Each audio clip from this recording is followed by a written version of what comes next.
Fantastic. Ben sells our recordings for thousands of dollars, but it's okay. He deserves a little bit after all the work he puts in.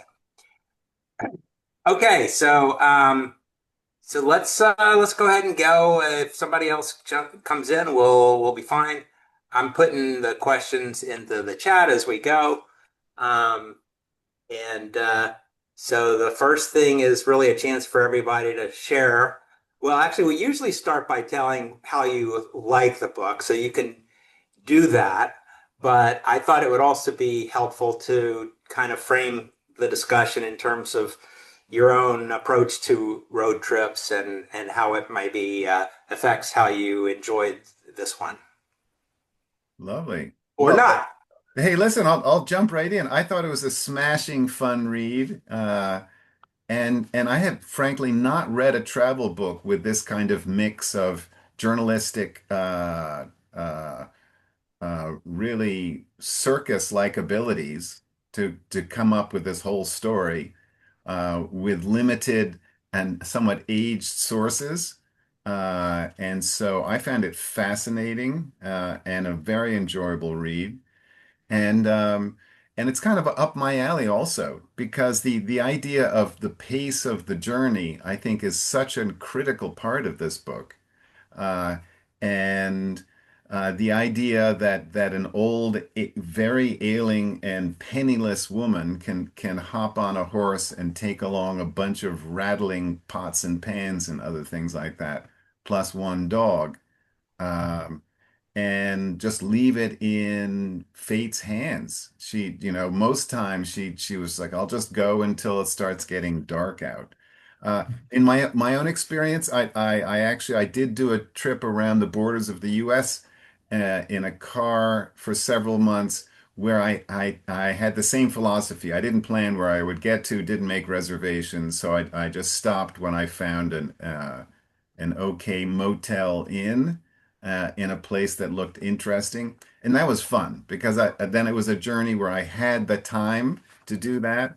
I've gotten a bit lazier since then, so I tend and then also I've traveled with dogs, and that makes it a little more difficult to just stop at any inn or motel. So I've tended to reserve more recently. And I've actually had the really immense opportunity to, it wasn't entirely hitchhiking, but I pretty much hitchhiked around the world on $10 a day a long time ago.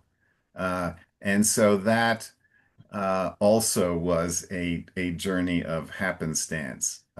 So I really appreciate what she did. And I'll tell you that she did it in her condition is just amazing. Steve, have you done any kinds of Yeah, travel um, of like that? yes. My wife and I have done cross-country trips by car when we were younger. We now don't. One of the reasons we moved to Miami Beach is so we could get rid of our cars. So we don't do that. A lot of our travel as we got first of all, my wife, not myself, is a traveler. And by that I mean she's been to most places in the world. And it has been her sole ambition since she was a child. And she began when she was 20 or so, 6 months traveling on India on probably less than $10 a day. Um, and she continued to do that. We started a business together and she stopped while we did that, mid 80s to early 90s. But then as we retired, and I started a nonprofit, and she got back on a plane and traveled alone. And it wasn't until about, oh, 12, 14 years ago that I resigned from that nonprofit in Colorado, where I lived, and said, I want to travel with you. And we've been doing that together, and she picks the places. And it's structured in that she knows where she wants to go because in many cases, she wants me to see what she's already seen, even though it might have been 20 or 30 years ago. And there'll be a general outline. I'm the more handy with the computer, so I take care of all the reservations. But she makes those, we discuss it, she makes those decisions. And the trips, we know the cities we want to go to. The hotels we'll book the night before because we don't know how long we're staying. We generally know the country well enough to know that we're going to be basically, let's say, going by train. Um, and once we get to a place, there's probably a museum or two that we want to go to. But other than that, it's just all how you feeling that day. So it's a conversation, and we're gone for a long time. We take a month. How did it make you feel about the book? How did you feel about her trip? Well, her story is absolutely amazing. And although very different, the only trip book that I've ever read where the odds were so great was Grapes of Wrath. Now, obviously, the author is Noah Steinbeck, and I found the writing to be, I would say, somewhat mediocre. But the story was so compelling that it left me interested enough throughout the book, and the woman herself. And as Ben said, the conditions under which she traveled, just, unbelievable considering the fact that in those days, maybe even today also, a woman traveling alone, an older woman, not having the wherewithal to have a place to stay, having to sleep outside. Just an amazing story, and I'm glad I read it because I'm glad I now know about her and that story and those struggles. In general, those kinds of books I enjoy. I mean, I'm a Route 66 fan. I've ridden motorcycles all over the place. So anything with travel like that, especially under those kinds of conditions, I find of interest. Nice. So, Peter, are you a cross country or otherwise a meanderer? How did your experience affect the book for you? Yeah, so I'm glad you're pairing those two questions together because they very much, I think, affected how I approached the book. My husband and I love to travel, whether foreign, overseas or domestic. Our most recent trip was to Austria in September, end of September.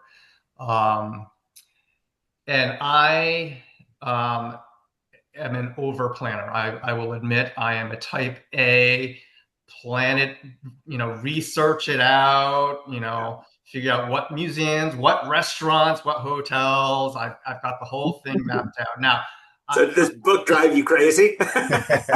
so yes. I've gotten a little bit less anal as I've aged. I don't do it by the day or by the hour any longer. But I will definitely have a very detailed outline of where I would like to go, but I'm also open to veering from the program and letting circumstances change the course of things, and therein lies adventure and mystery and whatnot. But yes, her character did drive me crazy. You mentioned in one of your other questions several other road trip writers, and you mentioned Cervantes, and yes, I thought of Don Quixote throughout the book. There were striking resemblances in my mind, and this woman in my mind was almost delusional in her capacity of why was she even so drawn to California? I mean, what was it there that drew her? But again, no planning whatsoever for how to get there, and ending up having to cross the Oregon Mountains in the middle of the winter. It was like that drove me crazy, I have to say. But with that said, I also am a person that likes to, I guess, hear about or read the experiences of others who are not like myself, because that expands my worldview. And so I enjoyed the read because it was so different from my normal daily experience. Okay, nice. So for myself, one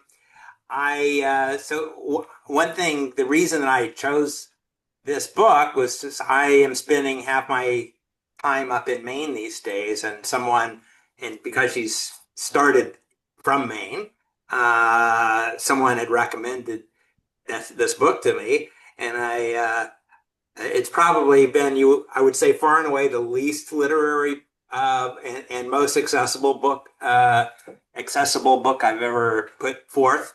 But I also am very partial to the idea of the road trip. And I thought this one, and I like road trips because they're a way for me to explore the place, you know. And when I like to do it really free form. Even, when I did this with my wife and daughter and dog a couple of times when my daughter was still at the age when she would do such things.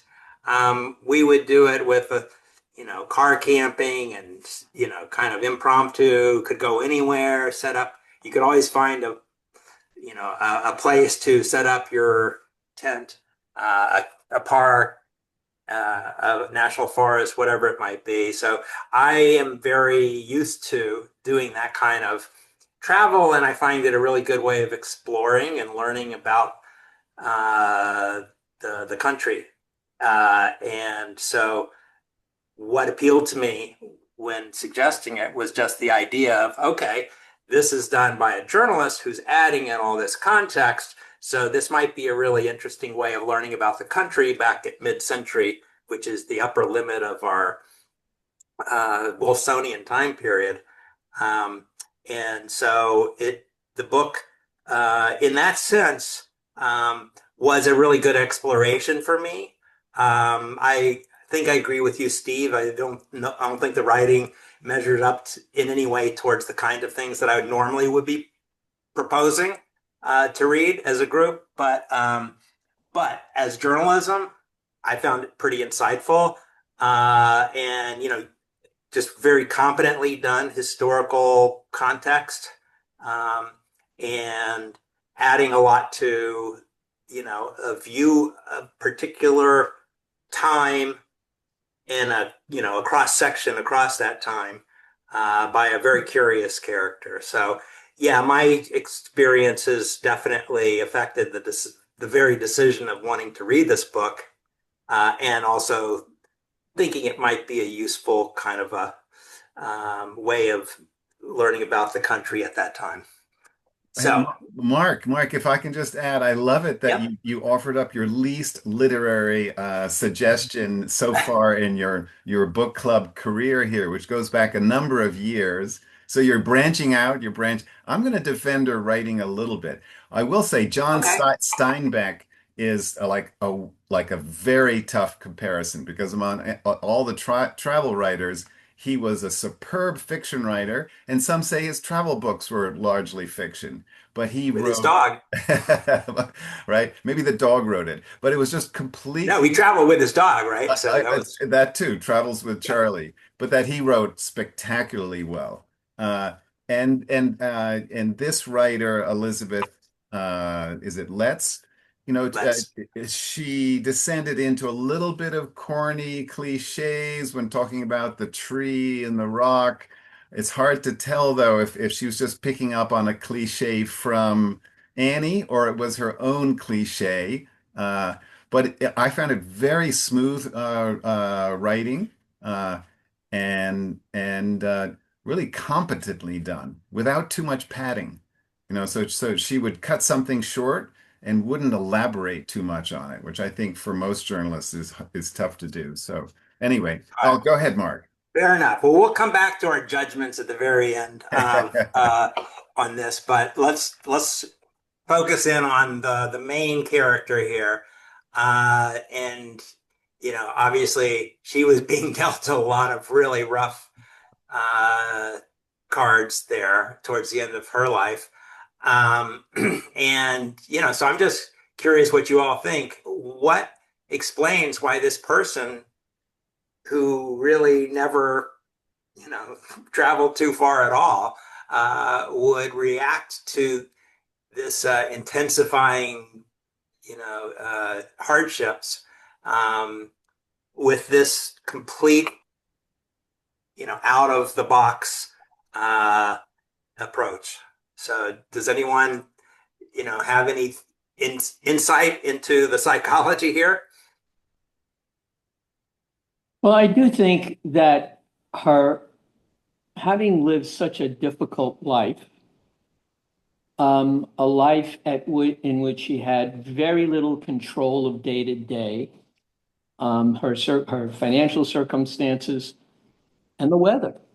And what she learned is growing up, and it just became ingrained in her soul, was that the only proper reaction to being knocked down, as she had so many times in her life, was to get back up for the next day.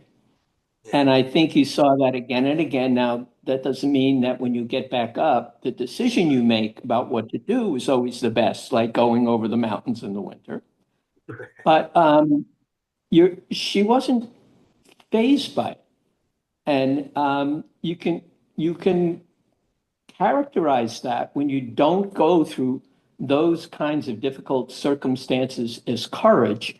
And certainly it does take courage. But I think from her perspective, it's not courageous. It's just what you do, what you have to do. And I greatly admired that about her. And I think that living a hard life, I grew up very poor,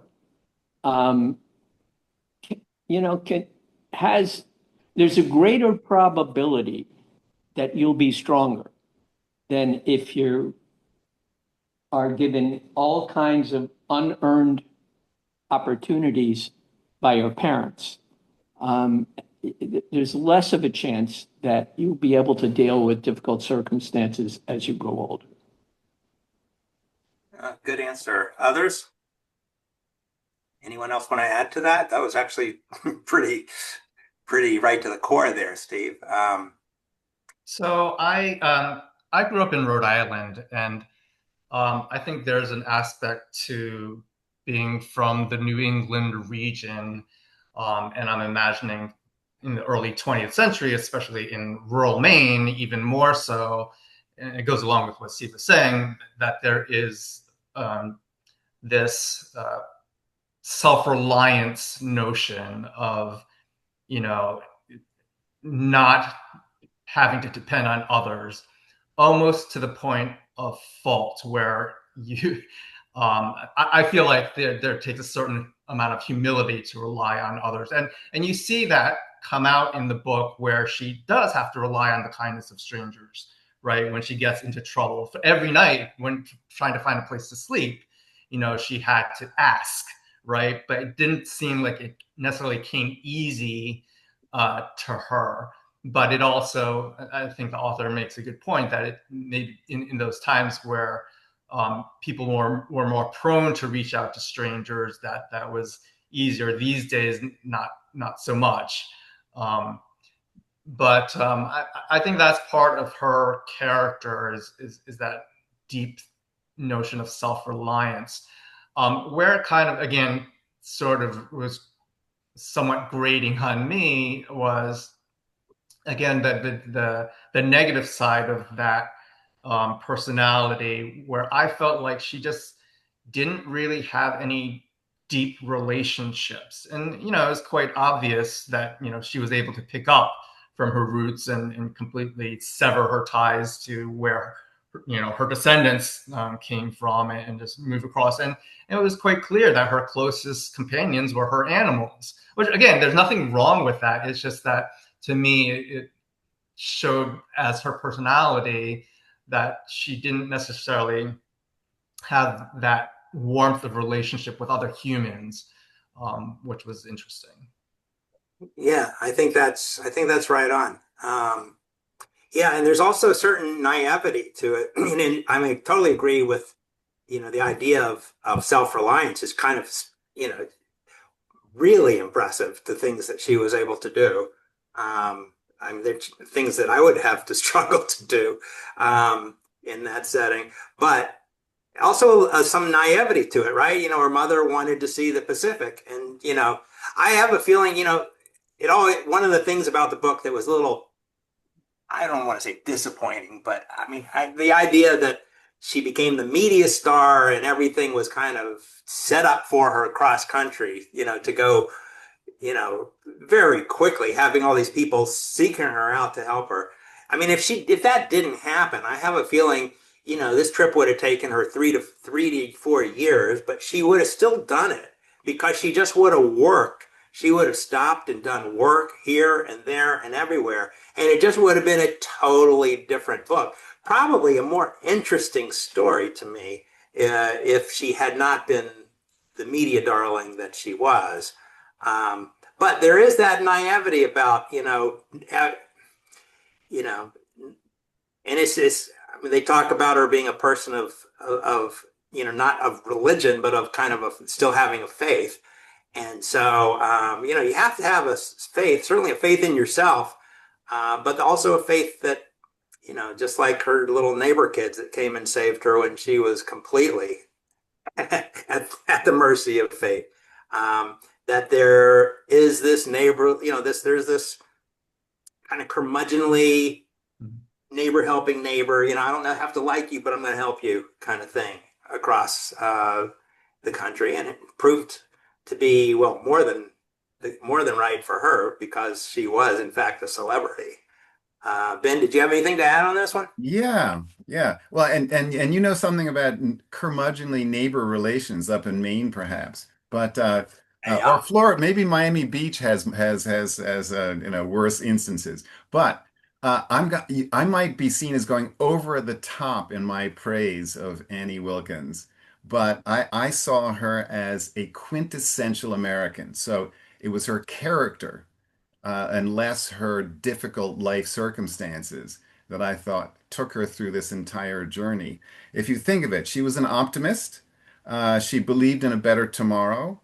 In fellow Americans, I think her faith was in America and in fellow Americans. She thought that that neighborliness that happens in a big wild place like Maine would continue throughout the entire country, and she was pretty much right. A can-do spirit, doesn't give into adversity. She calls herself always an optimist, and I think, as you said, Mark, she had faith in kind of in a goodness, um, and she even called herself that she's always been unfearful. So if you think of it, and remembering that this gets back to the pace, and there was a comment that I found very interesting that Elizabeth Letts make is that she went at the pace of the pioneers, that 3 to 4 mile per hour, and we might talk about that more later. But she had a lot of pioneer spirit. I mean, if she called herself unfearful, that sounds like a pioneer. And just going out there and putting it all out and not having a map. The pioneers didn't have a map. Uh, and I give her a little more credit that she wasn't expecting to become celebrity, and she brushed off, which I thought was brilliant, the Ed Sullivan, reporter, the slick New York reporter who said, "We'll sponsor you." It's like, but you'll just have to come to New York over Christmas. And she was like, "Christmas, New York? No. No, thank you, sir." Like, no way, Jose. So she blew off like major sponsorship opportunity and then only gets something like that really at the very end in California. But with local papers kind of picking her up. And anyway, so It's a I'm a local little celebrity. Yeah, you're right. bit. So anyway, All right. so go for it. Yeah. So I like that, the idea of kind of quintessentially American, because yeah, the whole westward, foundation of the country was filled with tens of thousands of people who had that exact same kind of drive and faith, right? Yeah, and um, craziness and naivete even, right? naivete as well, Yeah.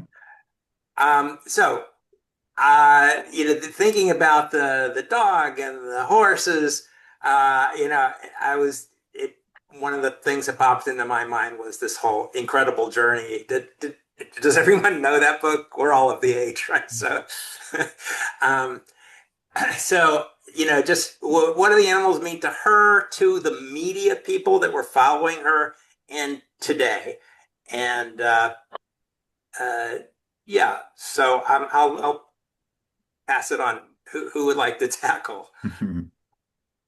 Her attitude is pretty easy to guess, but the others I'm curious about. Anyone? Okay, well, Well, I guess I'll take it. Okay, go ahead. I'll jump in. Okay. Well, the meaning of the animals to her, of course, was immense. She was a loner. And so, like many loners, the most trustworthy, dependable, never let you down relationship is with a faithful animal. And the two animals that are known for laying down their lives for their human masters are dogs and horses. And so, and boy, did she, choose them right. Uh, Her companions were just incredible. Um, and so, interestingly, and I think Let's, sort of gets at this kind of sideways to her media followers. I think it was obviously a large amount of appeal as well. But remember, up in Springfield, Mass, was it, or maybe it was later on, the ASPSC people were just about ready to completely destroy her trip if they thought that this dumb, simple, maybe sixth grade taught woman from rural Boonestown, Maine, knew how to treat animals. Rather, they knew how to treat animals. And this woman who'd grown up on a farm with animals her entire life didn't know how to treat animals. Now, granted, she was making them do some things that you don't usually make them do on a farm. So you had to deal with ice on the roads and having to change the horse's shoes a whole bunch. But luckily that story turned out well. But I could imagine today the story turning very sour with people saying, "You can't do that, you evil old woman." Yeah, I think that you're right. The the animals meant way more to her than to the people who were following her journey. They seem to be more interested in her as a person, and you know, helped. You know, they found places. They took care of the animals, but their fascination wasn't so much the animals, but just that this woman, 60-ish woman, was doing this trip by herself. Um, but for us, reading it, watching the dog and the horse at different times, basically doing these really intelligent things to kind of avoid disasters and keep her journey going. I mean, it was very charming in a lot of those vignettes. Peter, Steve, do you guys have anything on this?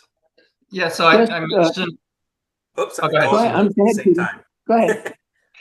Yeah, so I mentioned earlier that this book reminded me a lot about Don Quixote, and Oh so yeah, that made me then think of Tarzan as, Don Quixote's trusty old nag, which he viewed as this, noble steed, but was really just an old horse, right?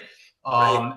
And interestingly, Dépêche Toi, though a dog in this telling, reminded me of Sancho Panza, who was, Don Quixote's trusty sidekick, who was, Yes, making sure that Don Quixote didn't get too far into trouble, right? And so yeah. that kept on recurring to me as I read through the book. I I love that just think, analogy, Peter.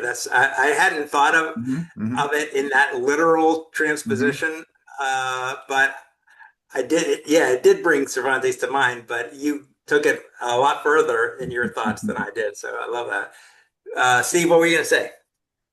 um,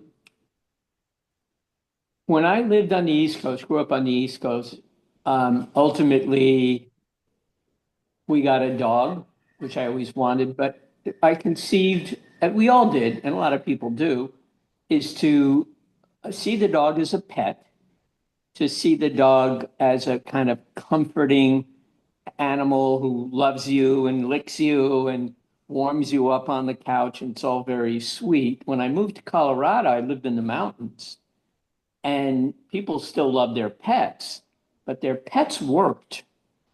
Um, and to the extent that I don't even know that they would think of them as a pet. So, for example, we loved horses, we rode, but we didn't want to own them because it was so much work. But we were surrounded by people who had horses, and they had the horses, they loved the horses. Just like in the story, they learned to read the horses where the ears were pointing, and it was an amazing thing to watch. Um, and the dogs hunted. Hunting was very big where I lived, and the dogs were all hunting animals, and they loved it. It's in their nature, but they were expected to do it. And the fact that they were in the house, maybe at night, the horses, the dogs, not the horses, they could be family pets too. But they had this kind of dual functionality, and that's what that reminded me of. She loved her pets very much, and they comforted her, but they had a job to do. And then she learned their languages, even more so with her dog as they progressed on this journey, because he took on different responsibilities with her and with the horses. It's just interesting to watch, It to read was. about. And of the people along the way, one of the ones that most was interested in the animals and her relationship to the animals was the guy who was ready to marry her based on the fact that Yeah, she knew how to take care of the animals. Yeah. And but it wasn't because he was charmed by Tarzan or Depeshwa. It Hmm. was because he wanted someone who loved the animals so much that she would come in and take care of his animals. Yeah. So yeah. none in none of the cases that are coming to my mind did anyone relate to these animals the way that we do as modern readers now. Um, but yeah, it's very much working animals, and yeah, that was her attitude. Yeah, the animals were lucky if she didn't kill them for meat back on the Yeah. farm. No, and these animals saved her hide, several times. Mark, you said one thing. You said, Annie was like a 60-year-old woman. It's true. She was only in her 60s, 25 months before Social Security age. So she was looking to get that bridge. Would she live? How could she live, on no means pretty much for 25 Right. months before Social Security started in? But perhaps due to her life circumstances, she was an old 60. And I'm just going to share it. I didn't look before. I don't know if you guys all had the same, or maybe you did I audio. did audiobook. Okay, there you I go. had the audio book. But this one Yeah. had only one picture of her Hold it and her. closer. Well, it's not very good. It's like black and white. So Hmm. there's Depeche Toi, which is a great name, by the way, for a It dog, is. and with some like irony and cleverness to it.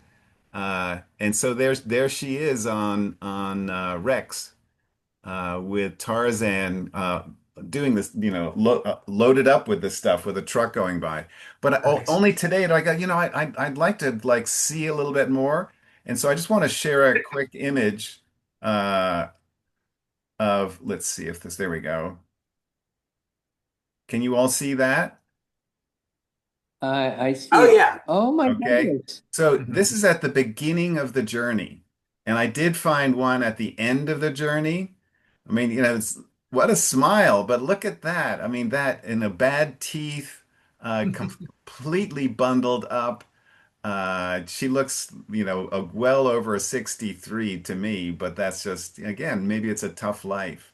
Uh, so anyway, and there's old Tarzan behind her, who she fell in love with. So That's anyway, Mm. great. Thanks for sharing that. I didn't see it because I was doing the audiobook. So, Yeah, sorry, I um, destroyed your imagination. So you were like completely no, I'm imagination. glad to see it. After you read the book, then everything's fair game. Um, so, what did you all think of the actual, the researched context for all the places and times that Let's is describing? Um, this is Let's part of the book, I think. Um, and so, what jumped out? What made an impression, or was it all kind of just, basic kind of context, but you appreciated it shaping the story? I mean, how did it strike you guys? I'll just make a short comment. Hmm? I loved that part of the book. Absolutely loved it. Every time they got to a section where they talked about the history of the town, especially after everybody started welcoming her and that trip became easy, that became the most interesting part of the book to me. Yes. Yeah. It's what I love. It's when I travel, what I love to do. I just go off road, Yogi Berra. What do you do when you come to a crossroads? You take it. Whatever way you go. And you discover new things about a town. You go to the library. You go into the historical society. You find out things. I absolutely love that part of the book. And she Okay. did that her research was fantastic. And at the end of the book, if you bother to read the afterward, she talks about all the research she did. It's just, as Ben was saying, that as a journalist, she did a fabulous job. And I I'm loved glad it. you made the point, Steve, about because as things got easier for her journey, you're right, those parts became the the thing that gave you much more interest in instead of it just becoming a kind of rote repetition. Um, so yeah, other anything else? Any particulars jump out? But I just said, I'm not sure things got easier and easier. In fact, in the vast wild west of 1954, those spaces were dangerous and large. So it was on the populated east of the Mississippi where she got coddled because she Yeah, could actually be it's true. handed off from one neighbor, one town to another. But once she got out there, I'm not sure that things were easy at all. In fact, they got a lot more dangerous quickly. But Fair uh, enough. did I interrupt you, Steve? Did you want to say something else? Oh, no, I said short comment. That was it. Well, I might somewhat answer your next question as well, but I love the journalistic interludes, if you will, because there's a major theme in the book, and partly what you asked about in the next question about the transformation. And so, usually it was these journalistic asides were all about the transformation. So I think one of the first is about small farms disappearing. So she gives some stats on early on in the book, and her, what do you know? One of her farm is one that disappeared. Uh, that it goes on. A TV crime report. So TV was transforming America, and how that was actually decreasing neighborliness because people now were getting all hyped on crimes done far away, and so levels of trust were coming down. Uh, there was an interlude about Main Streets being in decline and how Walt Disney turned it into a nostalgic romp.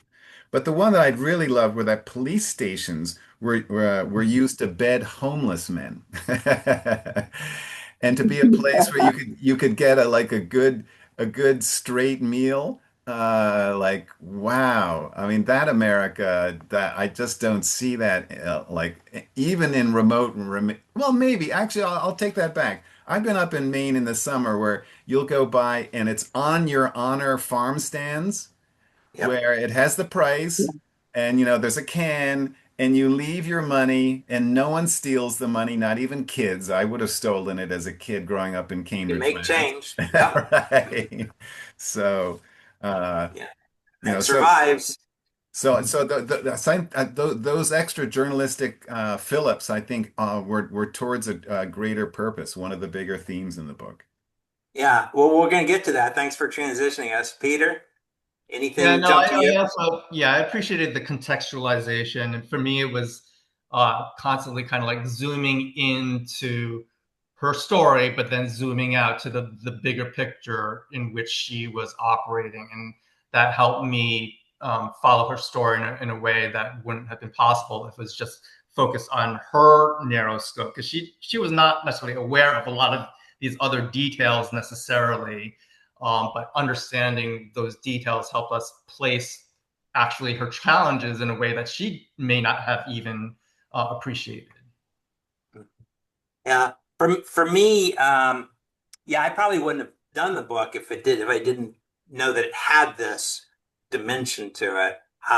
But some of the ones that I enjoyed are in the question. But the decline of horses, the change from horses to cars was, I mean, it's astounding how great the infrastructure for horses was Mhm. all the way across the country for her.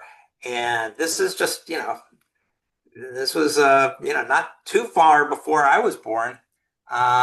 It's amazing to think that was just, reaching the point where they were selling out all the, getting rid of the horse patrols and switching everything to cars.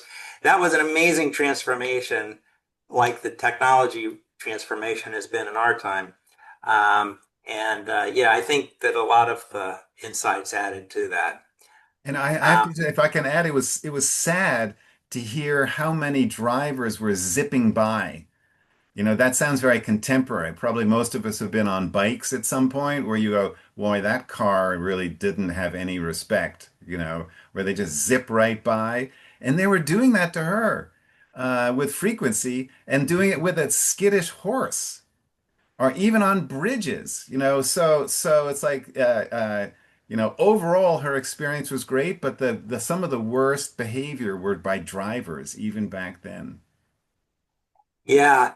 So there was a lot of them. I think if I went back through them all, I'd probably come up with some other ones. But I think you're right, Ben, that a lot of the a lot of them add up to this idea, which Let's was talking about in a podcast interview I listened to, Mhm. um, where she really learned of this era in her mind became this bridge time.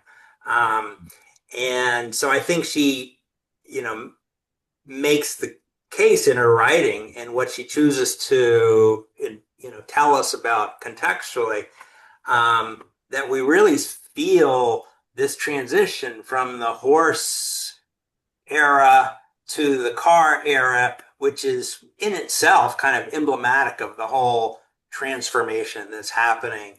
Um, and, so I wonder what others, feel about that. Was it obvious, or did this kind of really crystallize it in a way that made it easier to really get a grip on it? And then I'm just wondering, how much has it how much has TV and auto world and the loss of the small town uh, chumminess, how much has that really changed us as a society from, not that we were around, but as far as you can tell, from 70 years ago? I think for sure she makes her case well. Yes, it seems somewhat intuitive, but going from being traveling at a slow pace in the open to being isolated in your car, in your own little pod. And then, of course, to our very present day, where even if we're traveling together on a subway, but everybody has their earphones on and are staring at their phone, we're so much in our bubble that Mhm. it's really, I think, fraying the fabric of our society. That sounds exaggerated, but I think there's some element to that. And they talk about And I don't think it's loneliness. exaggerated. Sorry.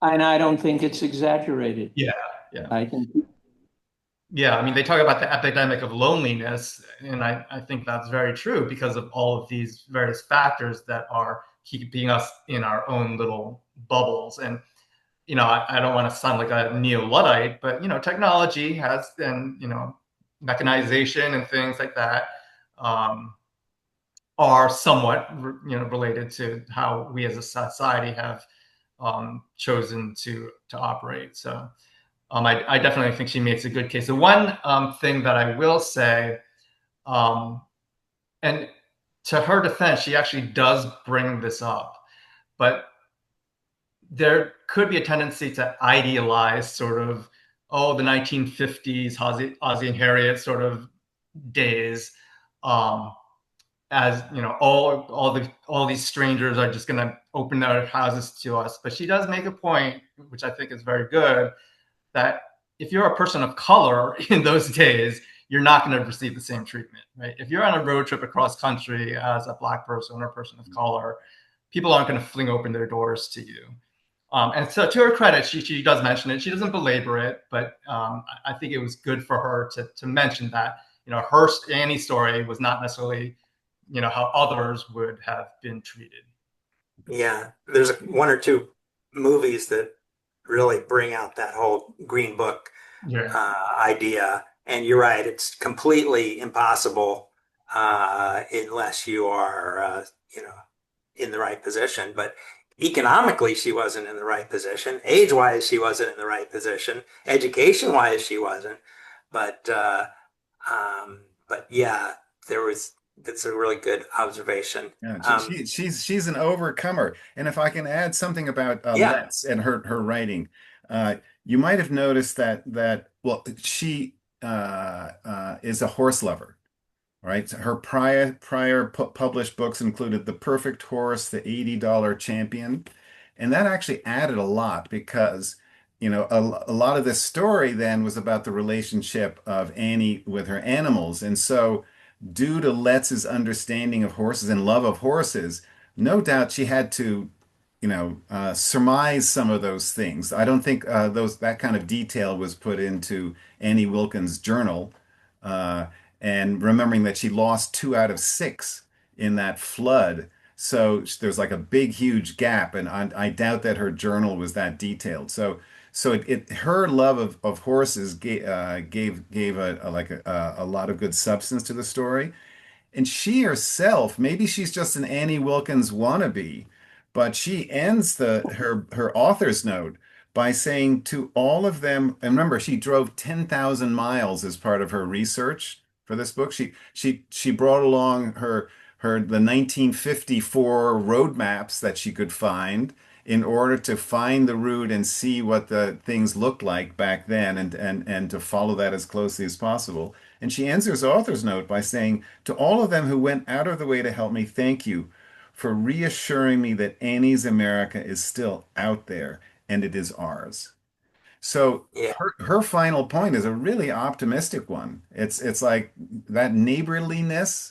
So she's talking somewhat about all the research help she got, all the interviews that they granted her, but still she's kind of saying, "Hey, I drove all over the place, and you know what? Annie's America is still out there," which is a lovely thing. I'm not so sure it is all the time, but I love that thought.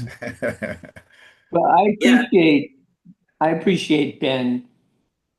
You're a journalist, so you have these journalistic tendencies and how you can accentuate these points of view from it's very valuable in this conversation because the journalist wrote the book. And I agree. I think Americans, in perhaps not the youngest ones, where when there's an incident on the street, let's say, and somebody gets attacked, rather than come to help, they grab their cell phones. So I might exclude most of those people, but I think that spirit is still there. And I think Americans are very generous and giving when something happens. I have seen incidences on the street where somebody has fallen down, somebody has gotten hurt, and people rush over to help. Um, I think it's America that's changing drastically. I mean, the term, I think Mark mentioned a Luddite, and he was talking about, well, maybe I don't want to go that far. And I said, that's a good point. I think I've become one.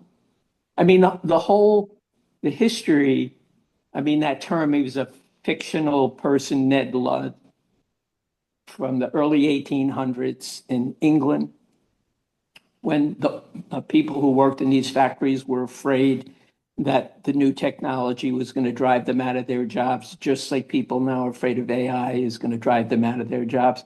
And it did them, and it will us.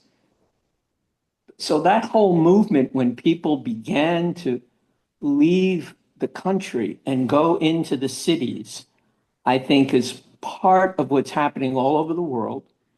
And the values and the small community and how people would know their neighbors and, you know, rebuild a barn when a barn burned down, where there were local institutions. You can go all the way back to Ben Franklin talking about how people used to help each other because they had all of these little local institutions. That's what we're losing. And that part of the book resonated with me a great deal. And, you know, maybe because that's what I'm reading about now, I become very interested in that. So I'm reading as a person whose livelihood and whose retirement is based upon technology, because that's what I've done for a living. But I think on the whole, what we're seeing, I would no longer define as progress. Although obviously progress is part of it. We're going to have great medical advances and things like that, but it's breaking apart the fabric of the country. And I think that is part of what the book was trying to say. I'm going to give Peter credit as the Luddite, or almost Luddite. I think that was you brought it. I think the Neo-Luddite. Neo-Luddite.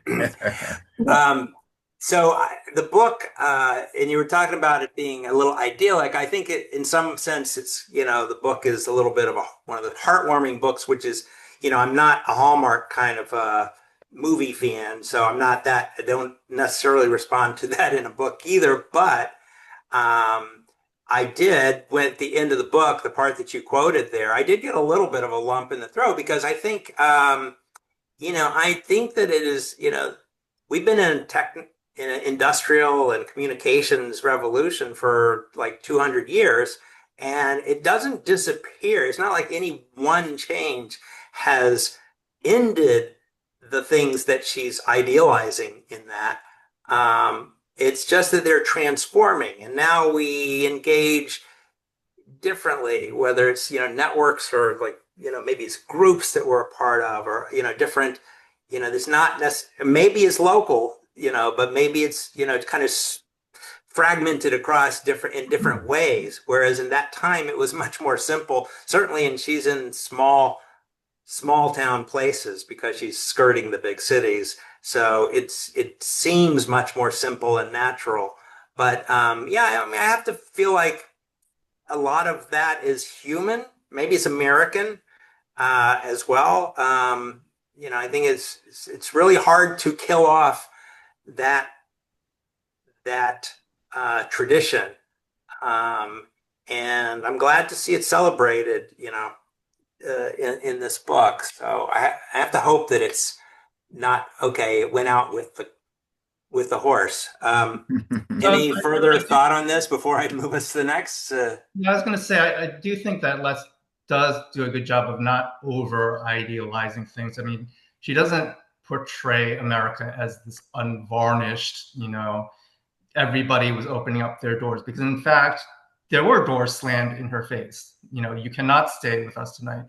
But there's really one incident that I recall where it wasn't only you know, denial of opening up a home, but it was actual attack, and that was with a group of boys. I want to say it was like maybe in Memphis or something like that, in more of a city. Yeah, I think it was Memphis. A group of hoodlums. Yeah, a group of hoodlums. She was going through a tunnel or something, and they attacked her and her horse.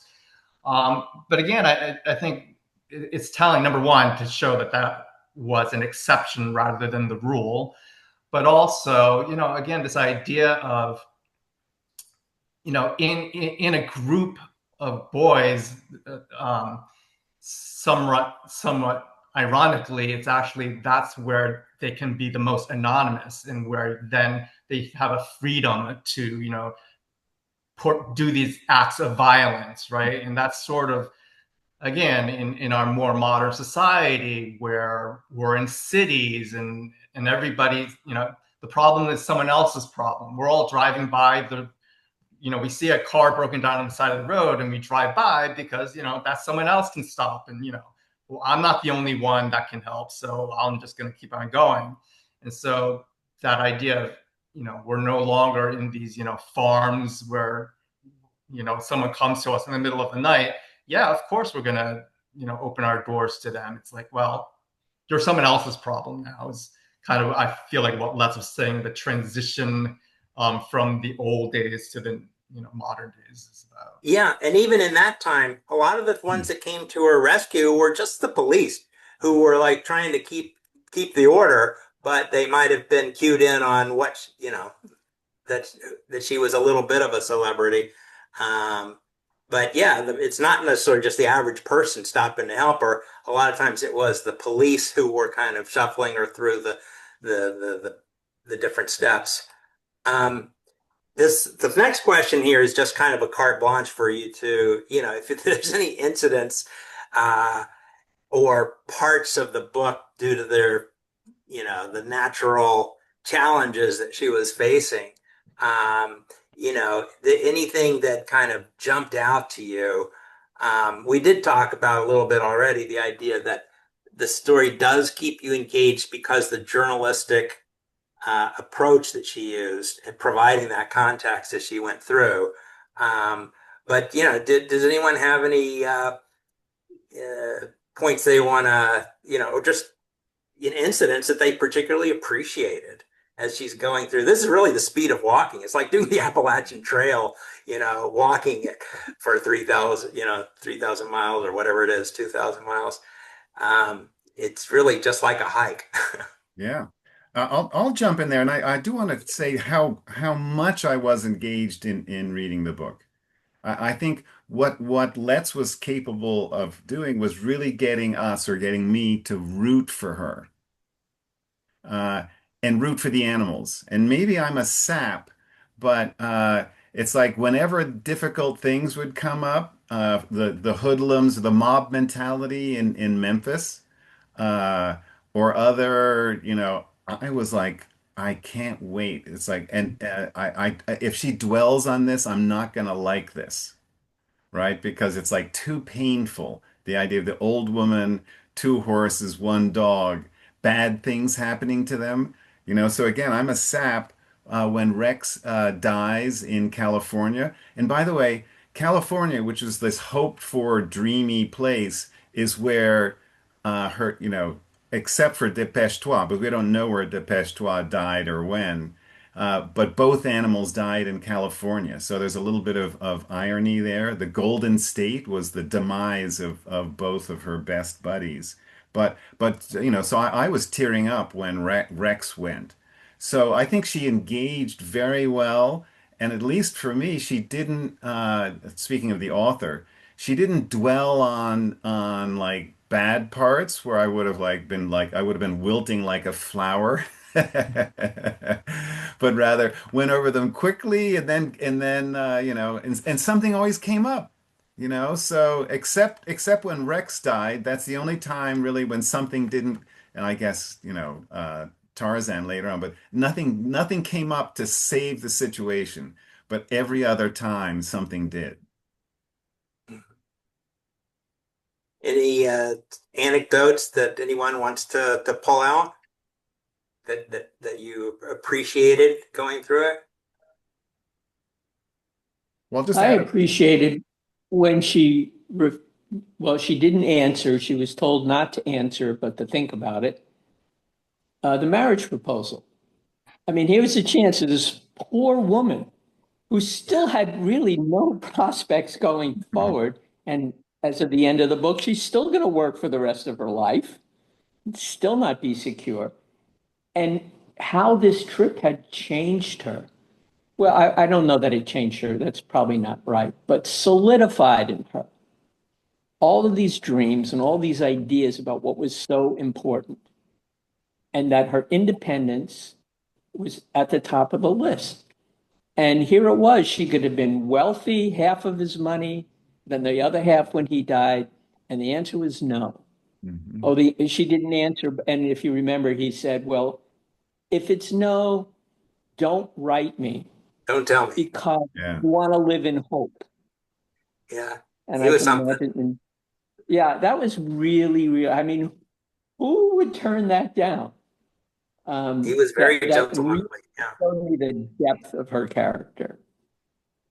So interestingly, I was going to mention the same exact issue about this gentleman who proposed as something that um, made an impression on me, and not necessarily again for in a good way. Again, I found it very difficult to identify with Annie. Again, I enjoyed the book a lot, but in terms of identifying with her, it's just my who I am. Just found it difficult, and part of it was her,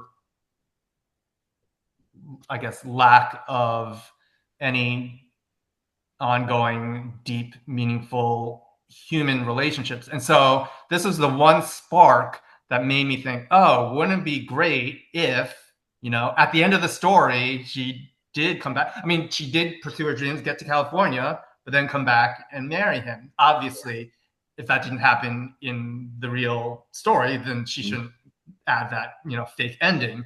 But that was a hope that I had. I was hoping for Too. that ending, and it didn't happen. Yes, Um, I was too.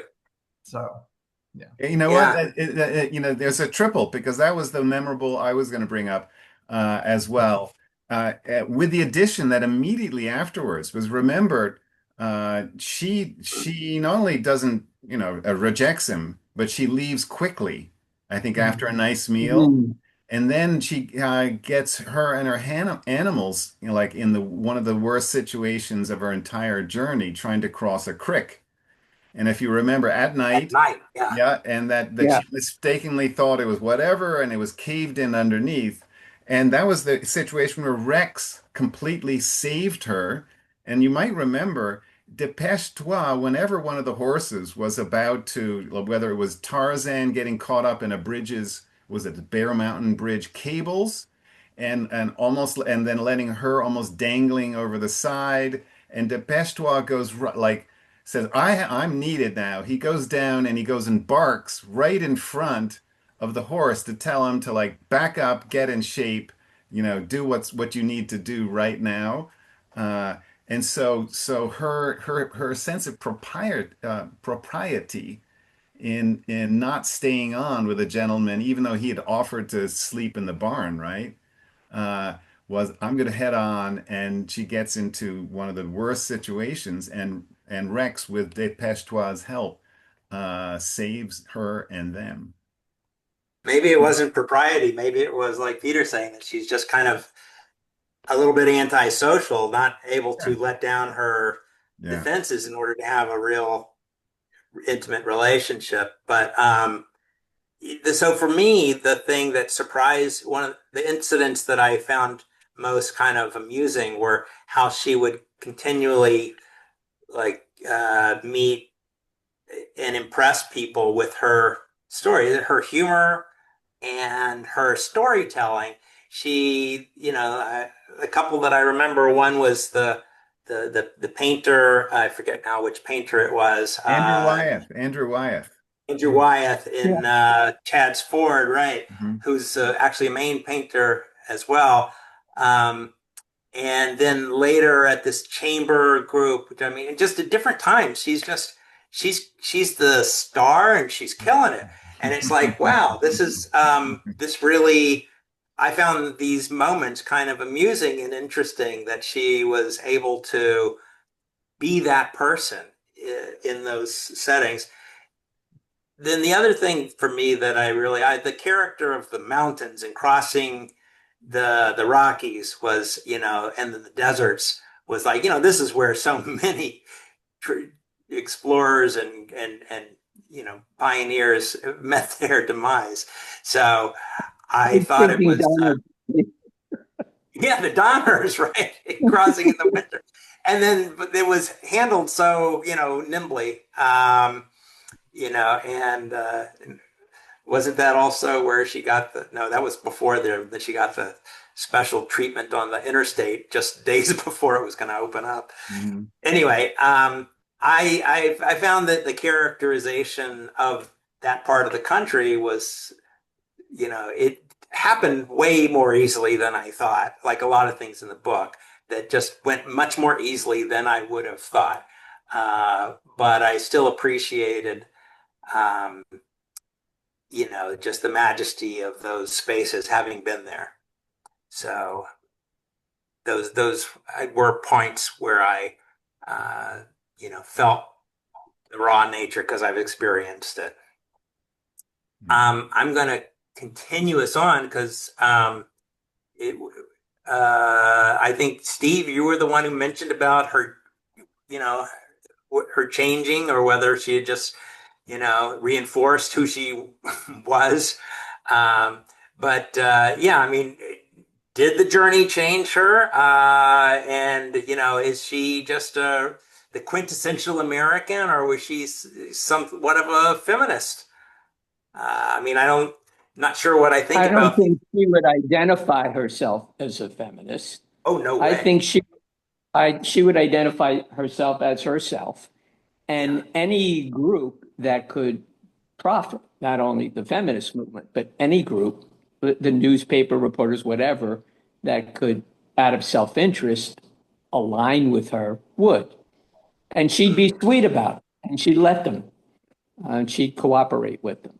But I don't think that she would adopt their language in relation to herself.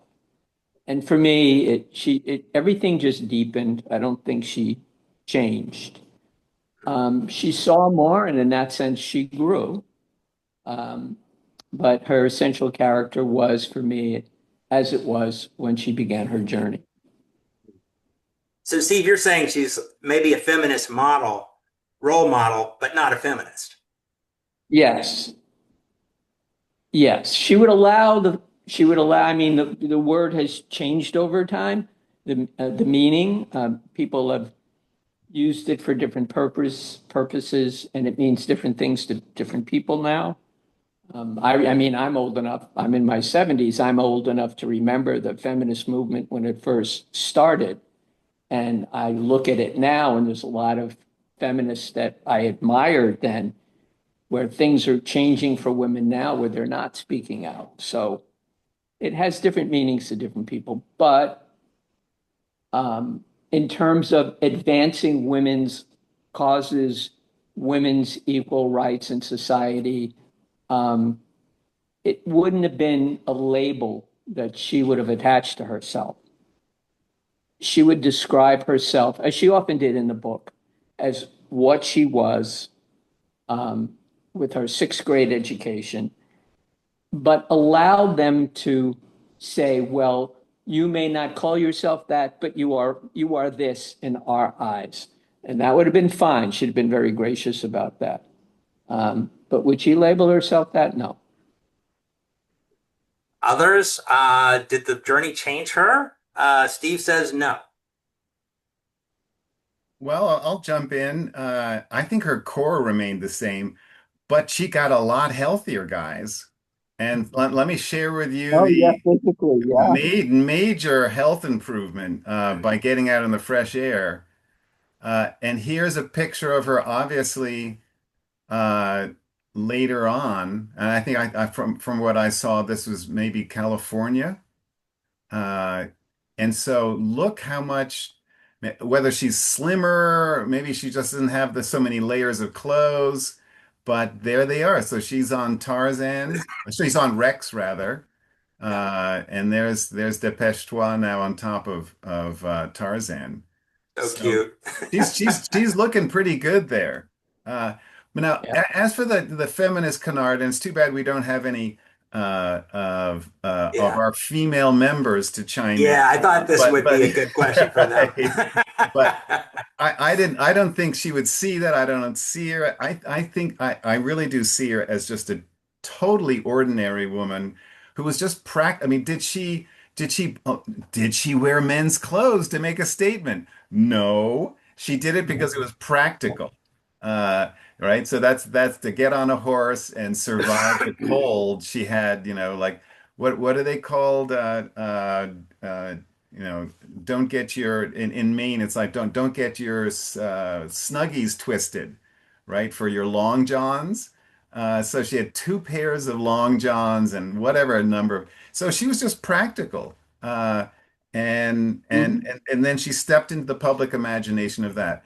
Now, I think, it was if it was an ailing guy who did this with zero money, it would have been a story. But obviously, it added a little more of like, wow, that is a real down to earth meaner with her funny accent and her deadpan sense of humor. That remember she learned while she was working with a vaudeville after her disastrous first marriage. And so at least Letts said that she didn't make a big impression in the vaudeville acts, but it did help her get her deadpan sense of humor down. So she was just like, in some way her ordinariness, no education, no advantages, no nothing. She just had her character and her life experiences and love of animals. And that was enough. So I think that's why people identified with her throughout the entire journey. Peter, are you in accord? Yeah, so I definitely agree. She would not consider herself a feminist if that term was even one that was familiar to her, which it would not have been. That said, I mean, we spoke a lot about her core characteristic of being self-reliant, and the fact that she was self-reliant as a woman, right? So that's I think where some brands of feminists might identify that as being a core feminist character. It's one thing for a man, especially at that time, to say I'm self-reliant. It's a completely different thing for a woman to say I am self-reliant. I am not dependent on the male-dominated system for anything, right? And so, to that degree, yeah, there's ties to feminism. Well, I guess I'll be a little bit of a uh, dif at difference with the idea of not changing because I think that she went from being Jackass Annie, someone who was an afterthought in her town, didn't. I think this is part of the whole thing of not having relations with people. Mhm.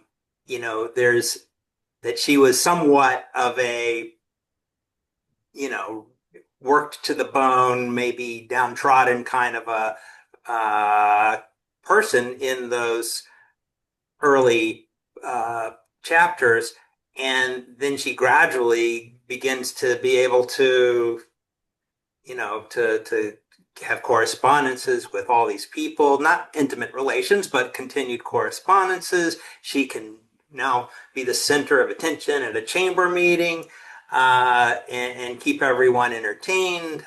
She can confidently walk onto a television stage with her horse and dog, it just leading a parade, just all these things that I think she came out of her shell. I think is the same person in terms of her self-reliance.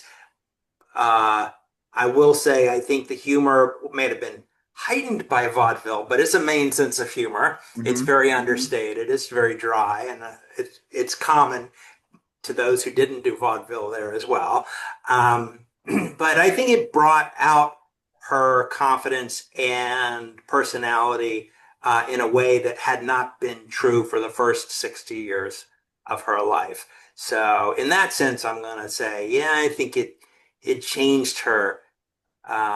In fact, she had had two previous marriages, and I think it's that hardening, that flowering of self reliance and being the person who could really walk through life and navigate all these things for herself. Is one of the reasons she didn't settle back into a relationship at the end. But we're towards the end, so I'm going to, unless anyone has any thoughts, just give everyone a last minute thought of, does this, where does this stand on the bookshelf? It definitely didn't come into it with the idea it was as literary as any of the. I mean, I don't think of Krakauer as literary. I think he's more of journalistic, actually. Um, so I would, maybe say it could stand with Krakauer, but in terms of interest and just as a document of travel and illustration of times and places, where does it stand for you guys?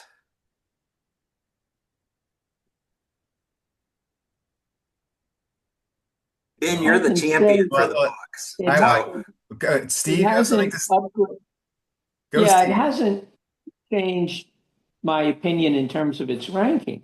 What has made it more enjoyable was this conversation. That's This always brought the out case a with lot. all the books we do. Yes. Yeah, yeah. In Brought fact, out a lot. people who And I say think so. my appreciation has increased, and I'm happier that I read the book. Had Ben recommended the book to me just as a book recommendation, I might have gotten through 2 chapters and said it's not for me.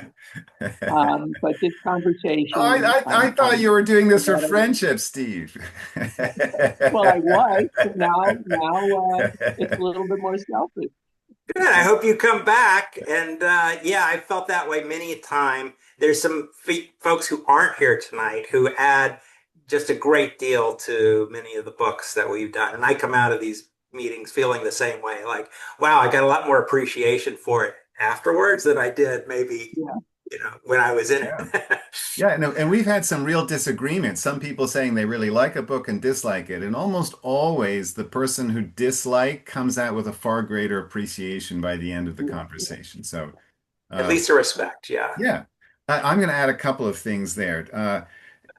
No, she doesn't stand up to Homer, Chaucer, Cervantes, Steinbeck, Krakauer, or Kerouac maybe, but she No, come on.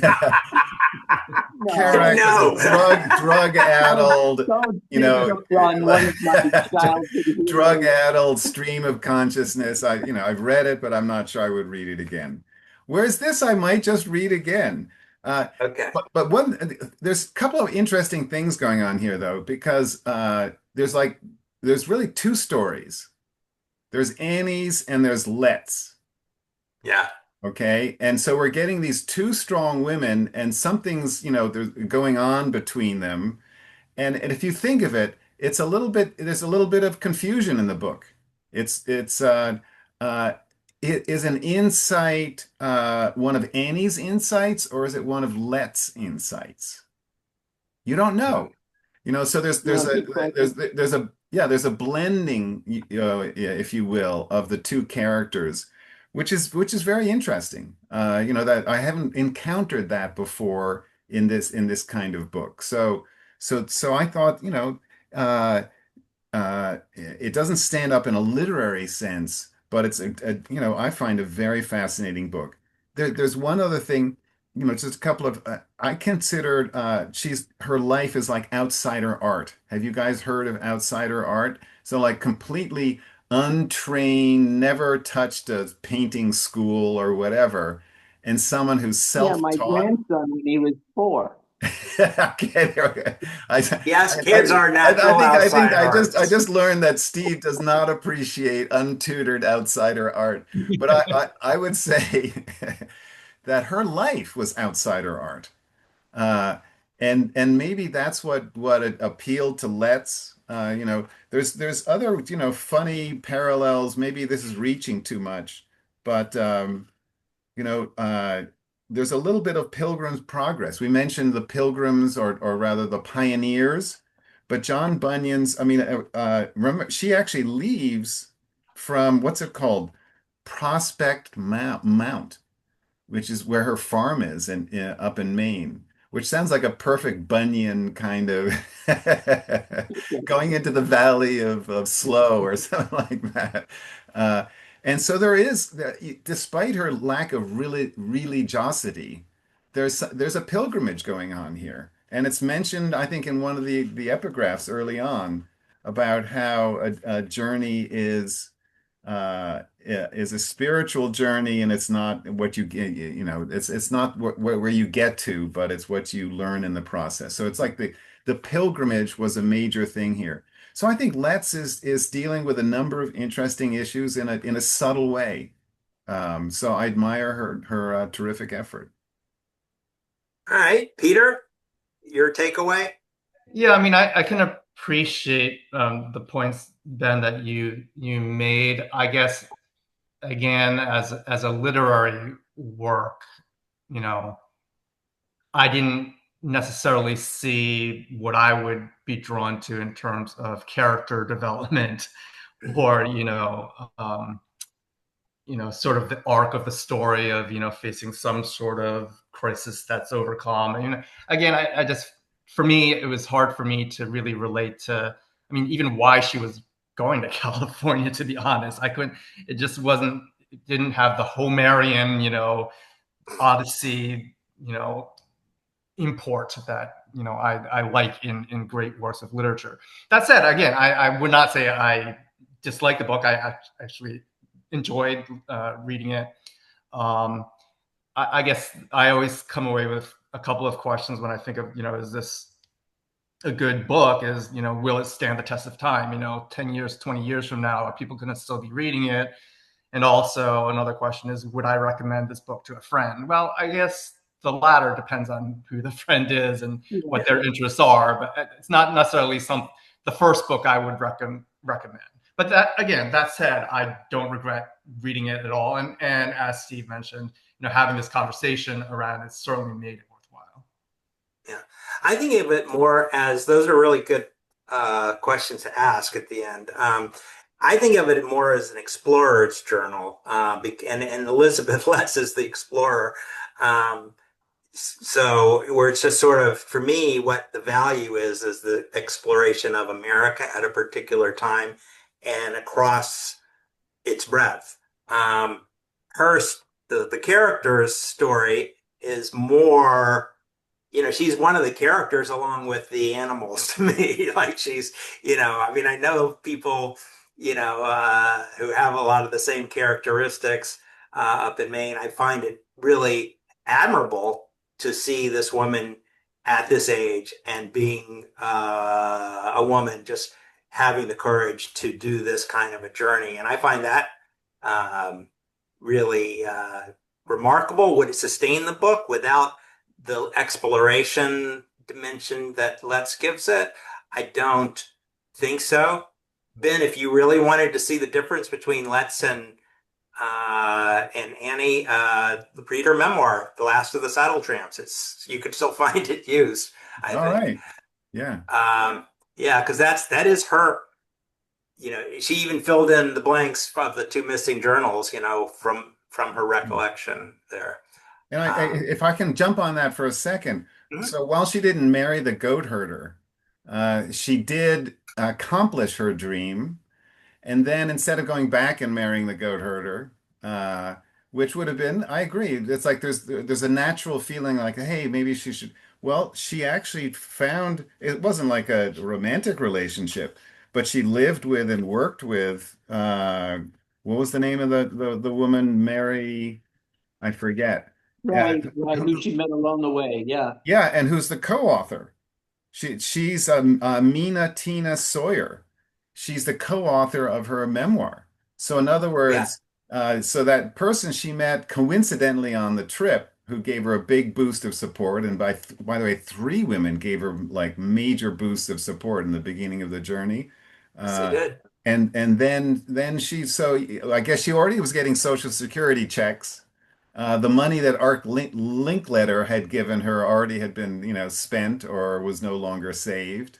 Uh, but so she realized an artistic mission, this unlettered, untutored, unaccomplished woman until she just went out on this crazy journey, then turned into a published memoir. So hey, she's accomplished. Both are. Yeah, yeah. And she did have relationships, not the kind that you hope for at the end, Mm. the romantic ending. But yes, she did. And she did go back to her town in Pride. So she definitely would have struck them as changed as a Yeah. result of that whole thing. But I think it was a fun, kind of a lark, but kind of a fun book, change of pace. And yeah, it wouldn't go up on my shelf, but if someone was interested in the time and or had a main connection or something, if there was some connection, I would recommend it to somebody too. Um, but anyway, I'm glad you got that impression, Steve, of, feeling like you appreciate a book more having discussed it. And I hope you guys come suggest something for the next round and lead on. So you will enjoy some of the other people who weren't here tonight. But I'm glad you guys were. So thanks very Yeah, much. yeah, and in person is even more fun. So I want to thank both Steve and Peter for coming out this evening. Mark and I would have been really dragging it here if it was just the two of us. So this is Yeah, it would have been a fantastic. half hour. Right. And thank you, Mark. Thank you, Mark, for your questions. They were excellent questions. Oh, Yeah. thanks. Yeah, Okay. thanks for leading, Mark, and thanks for organizing, Ben. Appreciate it so much. With pleasure. So look forward to seeing you both in person February 6th if the new year all turns out well for all of us. Sounds good. Okay. All All right. right. Till the Much next. till the Okay, next. take care. Much Nice meeting you appreciated, all. gentlemen. Take care.